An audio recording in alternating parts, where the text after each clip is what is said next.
Bill Ingram for HOOPSWORLD TV here with LaMarcus Aldridge of the Portland Trailblazers, also from Dallas. So you're going to have a chance here to give back to the community that brought you up. So talk about playing with Josh and doing this charity event. Yeah, it feels good. This is where I played, when I was in high school. So it's, kind of like home for me. And, I'm just out to, support Josh and, giving back to the community. And he came out to my game. I had a week and a half ago. So, it's just guys that just trying to, help guys out. How important is it to really inspire kids, that are looking up to you guys more than even their teachers or their parents maybe, to really have a positive influence in any way that you can on those kids? It's huge, because we're what they watch every day. We're what they're aiming to be. So it's big for us to be that positive influence. It's big for us, to try to teach them that education is important. It's big for us, to just tell them that we all have dreams, and if you work hard, you can get it. Who was that person for you that when you were a kid thinking maybe one day dreaming the NBA that kind of helped you to have that faith in yourself and push to become what you've become? Probably younger. My brother, took me to the park a lot, kind of led me, in that direction. Then as I got older, probably my high school coach really instilled confidence in my game and really, believed in me. I think he's the person that got me over the hump.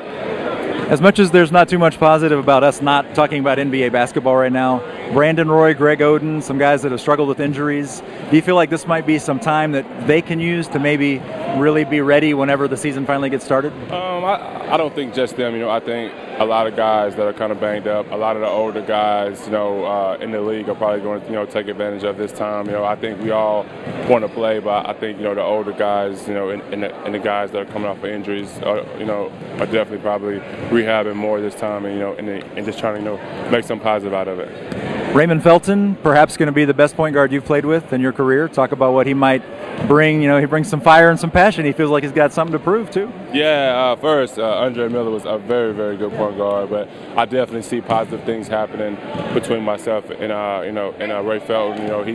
He's definitely hungry, motivated. He's young. He has some things to prove. Neither one of us have ever been out the first round of the playoffs, so it's going to be something big for us. And having that Gerald Wallace connection. Yeah, and I think he just gives us that. Raymond Felton gives us that option to play a lot faster. He's a fast-paced guy. He gets up and down the court, so we can play fast or slow now. Finally, I'm going to throw in one lockout question. Do you think it's good for 30 player reps to sort of make the decision for the league, or do you think the vast majority of the players should have an opportunity to sound off on the latest offer? I don't think it's going to be 30 players. I think that 30 players are representing their team, so it's it's not their decision. They're calling their guys on their team and they're asking them questions and they're bringing the opinion of a lot of guys together. So I think that's fine because it's not going to just be them deciding. It's going to be everybody together.